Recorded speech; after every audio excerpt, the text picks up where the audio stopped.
I'd like to welcome our panel, Wesley Lowery, Josie Duffy Rice, and Jay Rosen. Let's get right into it. Here is a question that seems to be a confounding one. Democracy feels like a good idea, that people get to vote on what's going to happen.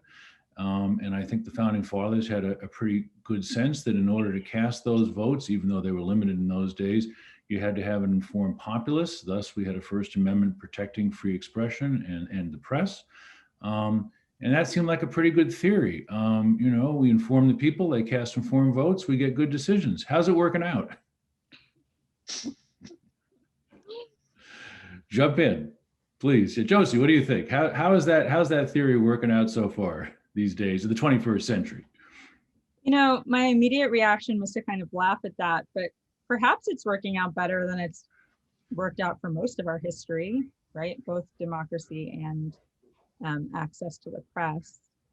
I think that the past, especially the past 4 years, but even the years before that, chaos was kind of the reigning, emotional lever that we were all pulling all of the time. And I think that in that way, we are at such a crossroads because it does feel very unpredictable what happens next. But I am wary of having too much nostalgia for the past, because I think that in many ways our democracy has improved, which isn't saying much because it's nothing to write home about, right? But it's better than it was, for example, my 90-year-old grandmother is visiting right now. It's better than it was when she was my age, right? And I think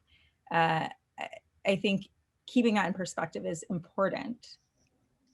Wesley, let me ask you a question right off the top here. We have surveys showing that I think the vast majority of people who identify as Republican firmly believe that there was a steal and that the problem in America is that the steal wasn't stopped. How do we deal with that? Well, journalistically, I'm not sure that it's our job to deal with it. I think it's our job to write down what's true. And we know it's true. The election wasn't stolen. Joe Biden is the president and won many more votes. It wasn't even a close election by any measure.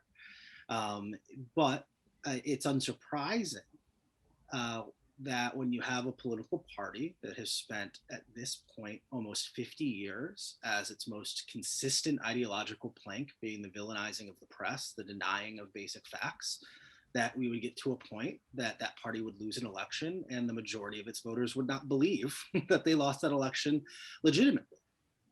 As far as the press is related, I think that it speaks to the urgency and the need for us not to coddle people who don't tell the truth in our pages or to normalize them.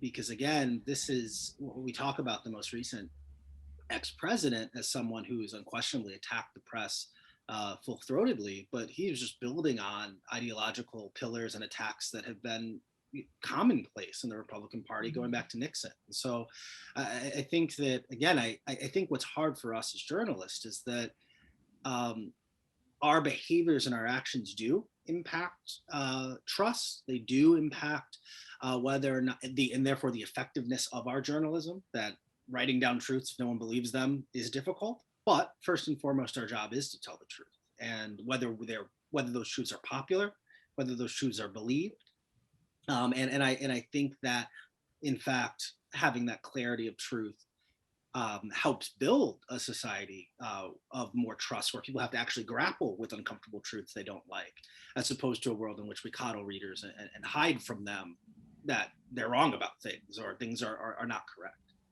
Jay, you've been studying this for a lifetime. Hearing that, what do you think? I think we're in a period of chaos and difficulty where journalists have to simultaneously rebuild their relationship with a public that trusts them and find new ways of supporting what they do, including a business model or means of getting paid to do the important work that they do, and reconfigure their relationship to the political system, which isn't working right now. The good news is that people still think journalism is important. And for me as an educator, very idealistic and talented people keep coming into the profession. That's good. But over the next 10, 20 years, I think journalism is going to have to not just reinvent itself, which is sort of by now a cliche in the internet age, but rediscover itself. And this is happening all over the world. One of the interesting things that's gone on recently is that conditions that were once confined to semi-democracies and autocracies are now coming to the Western democracies, like journalists constantly under attack and presidents who make it their business to undermine a free press. And those are things that used to happen, across the ocean, and now they're normal here. We have an entire political party, the Republican Party, whose energy lies in attacking, defying, undermining journalism. It's sort of incorporated into the political style that's now the dominant style in the Republican Party. So this goes beyond coming up with a new business model. I think we're entering a period where journalism is going to sort of like fall apart and get put back together again in a different shape. I'd add, and this kind of gets to what Josie was talking about as well, is that when we look at this moment, I think there can be a mistake sometimes to have this journalistic conversation absent the broader conversation about where we are as a nation in this moment, and about the reality of of what history tells us, right? That as Josie notes, we're more of a democracy today than we have ever been at any other point in our entire history. Our media is more representative of our populace today than it has ever been. By many measures, things are better than they have ever been as it relates to representation, democracy.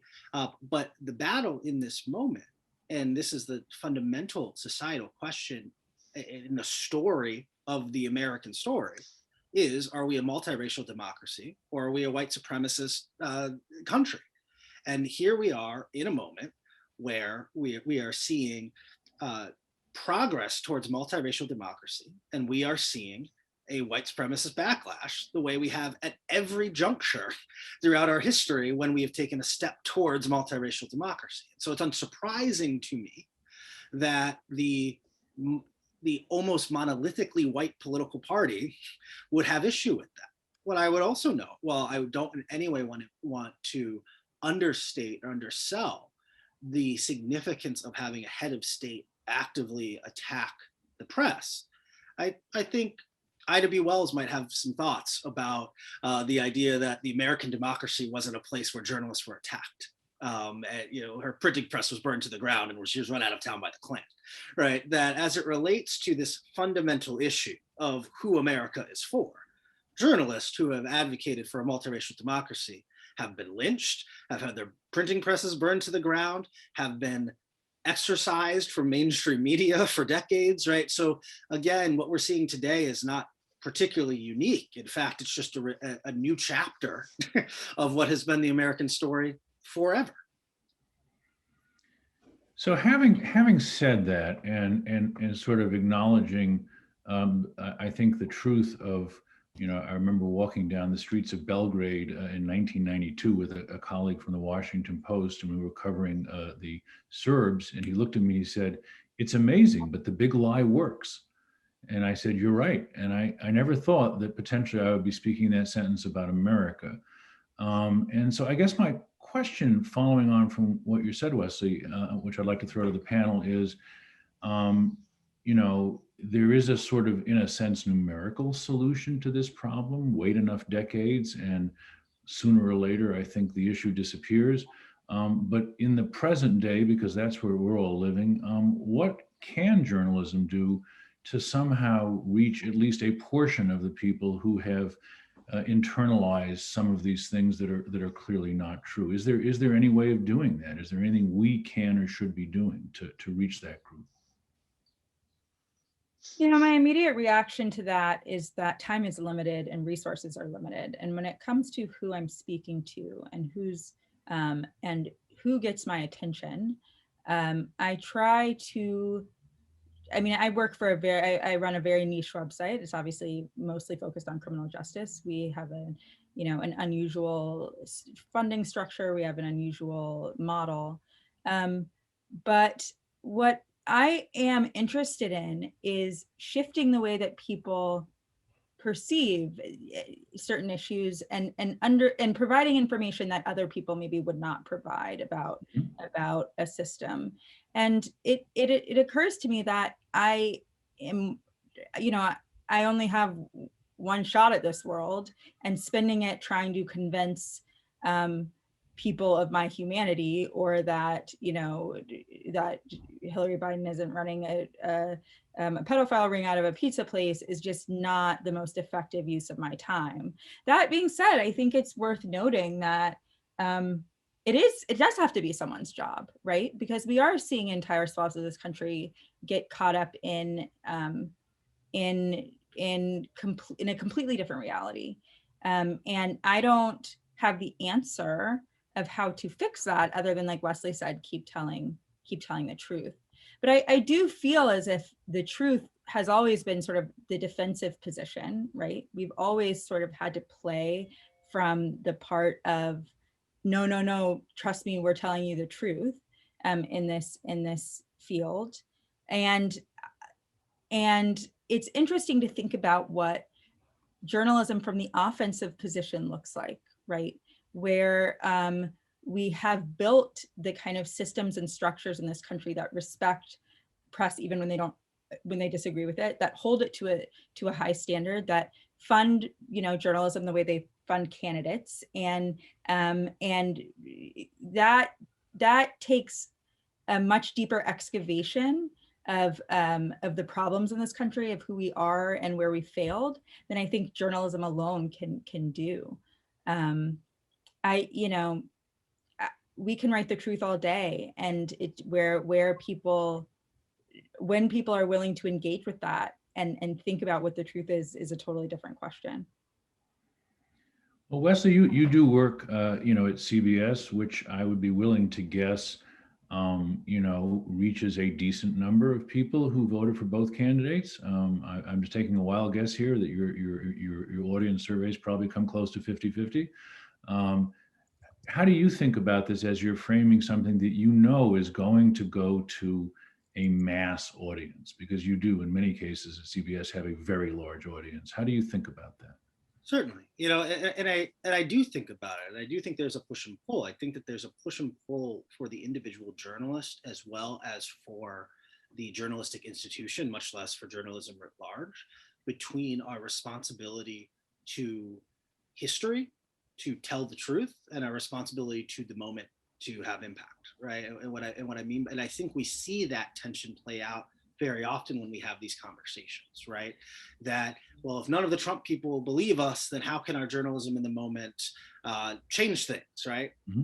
And vice versa. I certainly don't want to be the journalist who, a historian, is piecing together their book about how American democracy fell, and it was because I was unwilling to tell the truth.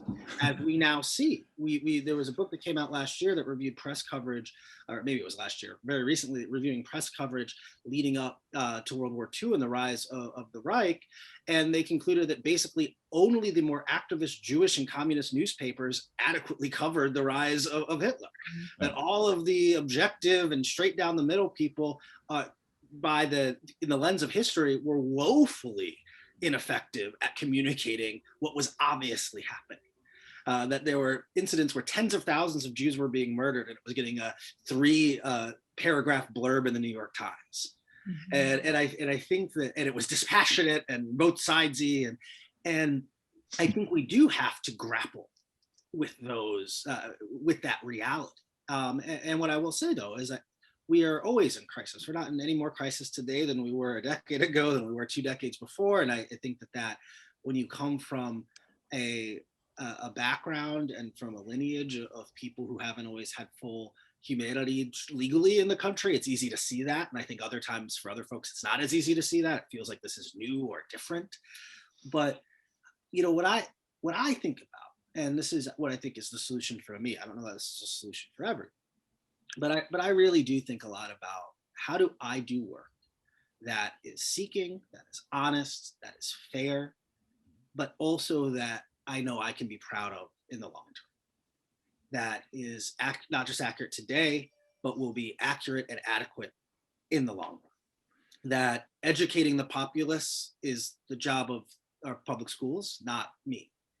That civics and how government works is, you know, and that, look, I wish and by the way, the forces that we're battling, the forces that promote conspiracy and promote this rank partisanship, that promote rank extremism, are much better funded than I am. That my single article is not going to be the thing that overcomes what Tucker Carlson said last night to millions of people. And so I don't like to enter battles I know I'm not going to win. What I know I can do is accurately describe what's happening, do journalism that matters, do journalism that tells the truth, and know that when you LexisNexis my name 100 years from now, you're going to find journalism that adequately reflected what needed to happen in this moment. You know, what Wesley said made me think of something, which is that, you know, most of what we do is cover local elected officials. And we kind of started this work covering prosecutors. At the time, nobody was covering prosecutors really. And, you know, it still keeps me up at night, every night, looking through my inbox and seeing just story after story after story that we're just never going to be able to get to. We have a staff of, you know, 30. It's just not going to happen that we're going to cover everything that 2,300 prosecutors across the country are doing. And in the meantime, there are people sitting in prisons and jails and in deplorable conditions. And there is only so many days in the week that we can get this work done. But I was recently working on a project where I was researching something about Atlanta, the public school cheating scandal that happened a couple of years ago. And I was going back and looking at records of historically Black neighborhoods in Atlanta. And, you know, as much as local news has been gutted in ways that are just, you know, infringe on our democracy in such horrifying ways, you also go back and you see when the AJC had a full staff and was well funded, and how rarely they mentioned certain neighborhoods in this town, right? What was told and what wasn't told. When I really had to get full stories of the local history, I had to go to the Atlanta Daily World, the local Black paper, right? And I say that to say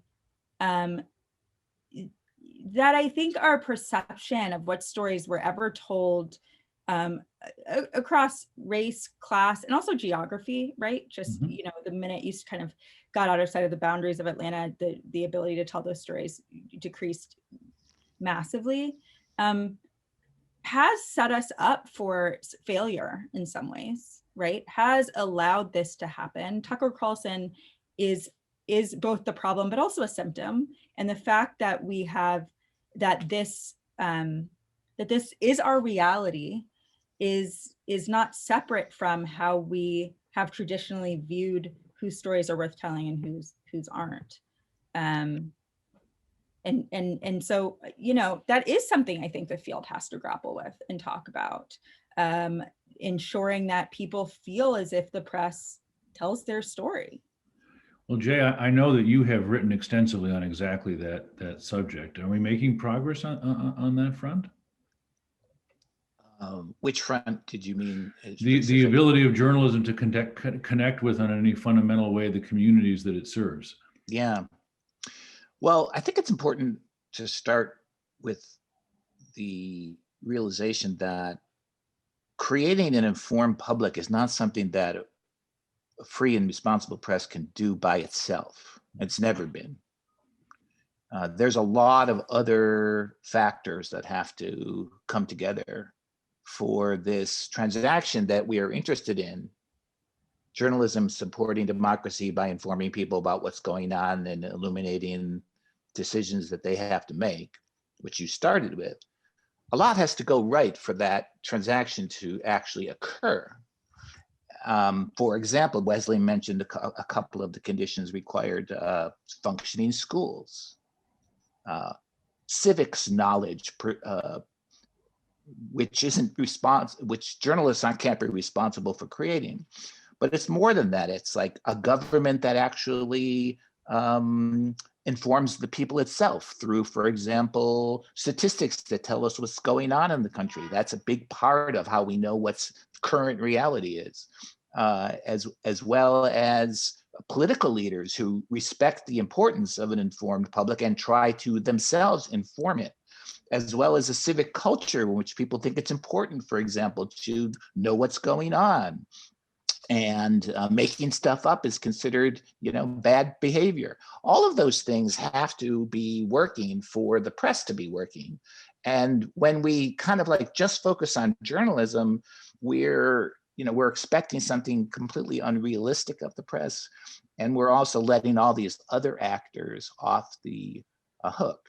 So that's one point. The second point is, one thing journalists should not do in response to this problem of how to reach alienated populations or Trump supporters is to fall back on kind of a genre of journalism you see often nowadays, which I would call dueling realities journalism, in which the reporter decides that they're going to once again inform us that people who support the Republicans believe this and Democrats believe that, and increasingly they don't live in the same world, and we have these dueling realities, and wow, isn't it stark, and isn't this scary, and it's amazing how little we share now, and like just reporting that as if it came down from above or sort of attacked us like some foreign disease is incredibly naive and a disservice, I think, to the people that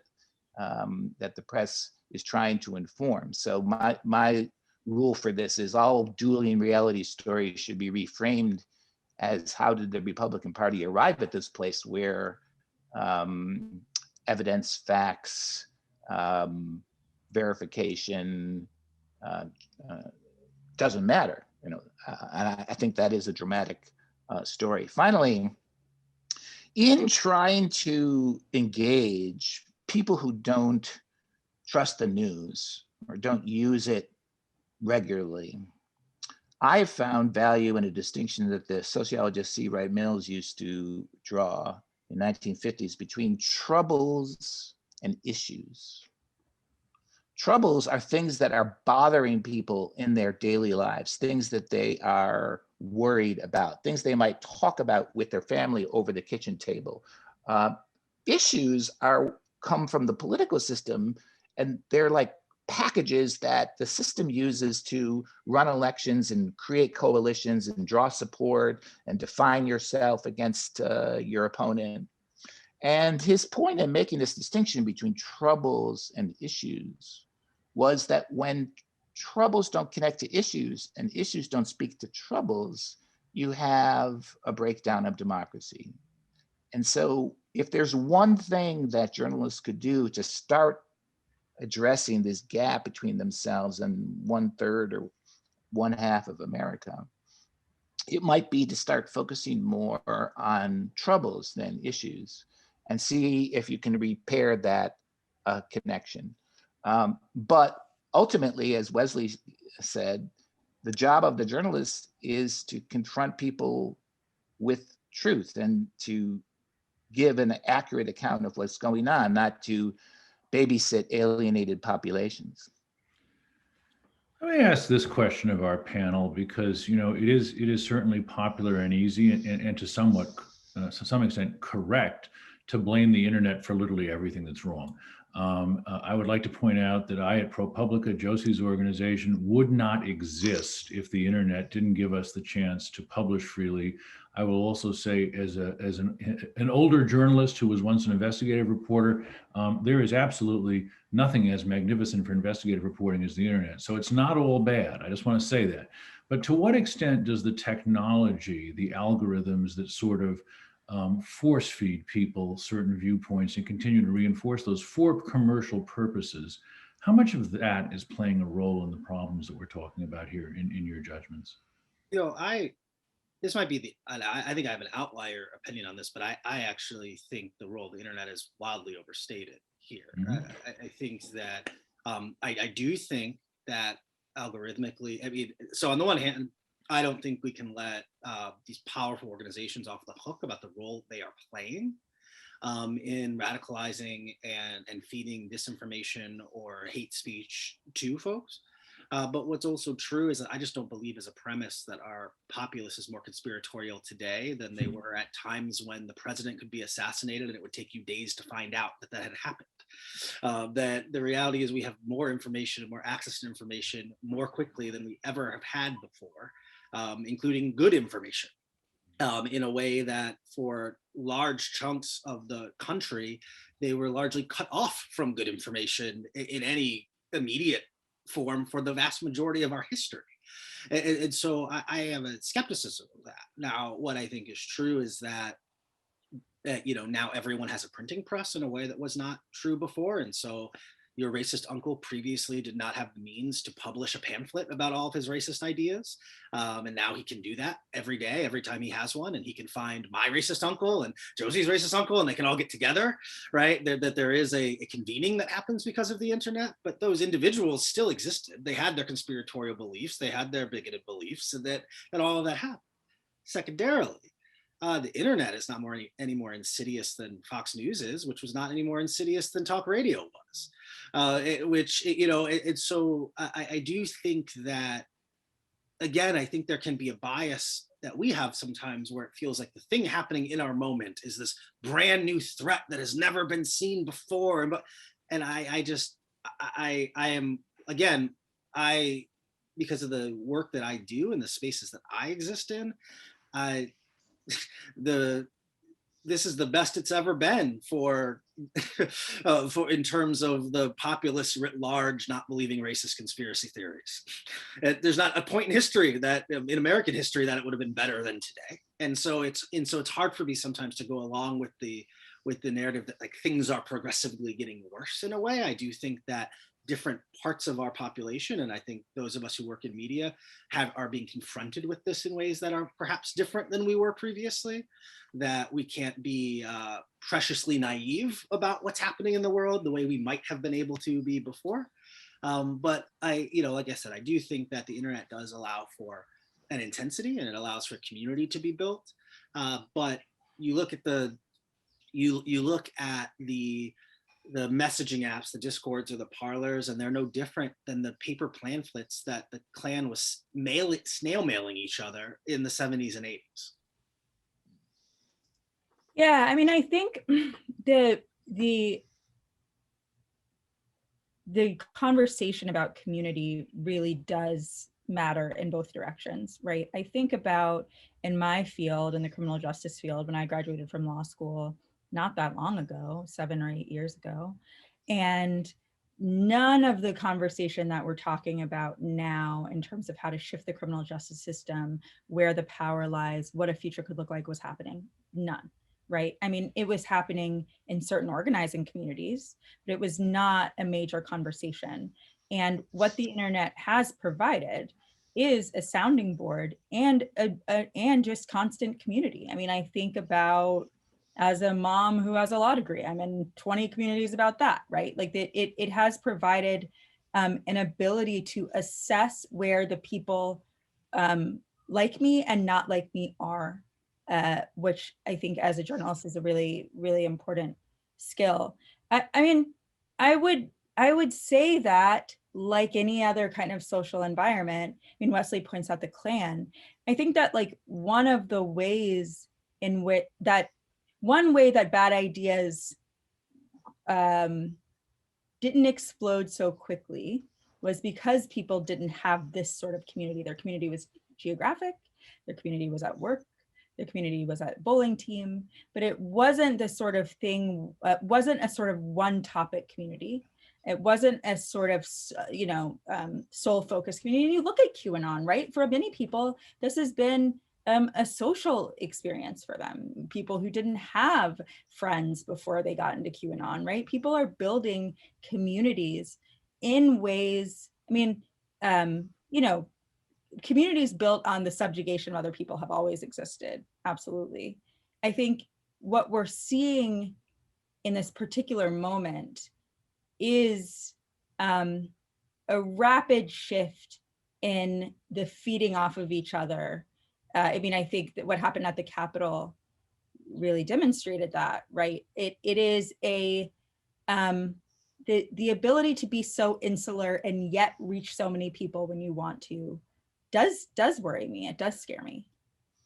Yeah, to build on what Josie just said, I do think it's not very smart to blame the internet for where we are.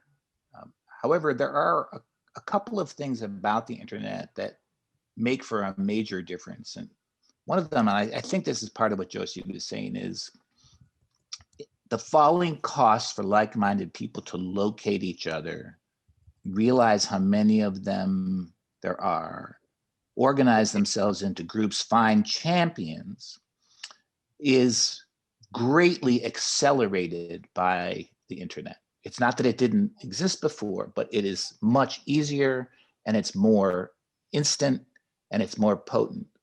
And this factor of falling costs for like-minded people to locate each other, of course, can result in good things that we like, but it also results in some terrible things that we don't like. And it's not that people who are like-minded didn't find each other before, or there was no means for them to do so. It's just way faster, more efficient, more effective now. And at a certain point, that does become like a different reality. Also, the internet is really good at, and I've never found the right way to describe this, but I'll give it a shot anyway. It's really good at sensing the demand for something to be true, even when it is not. And a good example of that would be the birther conspiracy, which everyone knows about now. But the birther conspiracy grew out of the discovery that there's a lot of people out there who want it to be true that Obama is not an American citizen. And therefore you can build a kind of a political movement on that denial of a fact that is, for a lot of other people, already settled. And again, it's not that this didn't happen before the internet or there weren't movements like that. There were, but now the algorithms are much more effective and efficient at locating the demand for something to be true, even when it isn't, and then providers step in and provide that kind of propaganda. So those are the kinds of things that we have to grapple with, but the internet's not going away. No one's going to uninvent it. And so blaming the internet is a little bit like blaming history or evolution or something like that. It doesn't help you. Well, I would like to very much thank our colleagues, my colleagues here, Wesley and Josie and Jay, for this really great conversation. What Jay just said reminded me of, to paraphrase a friend of mine who once said, in New York City, if you're 1 in a million, there are 8 of you. In America, if you're 30 in a million, there are 10,000 of you. And that is just a thought perhaps we could leave with. It doesn't necessarily mean you're the most important 10,000. So thank you all for this great conversation and coming together, and stay safe. Thank you. Thank you so much for having us.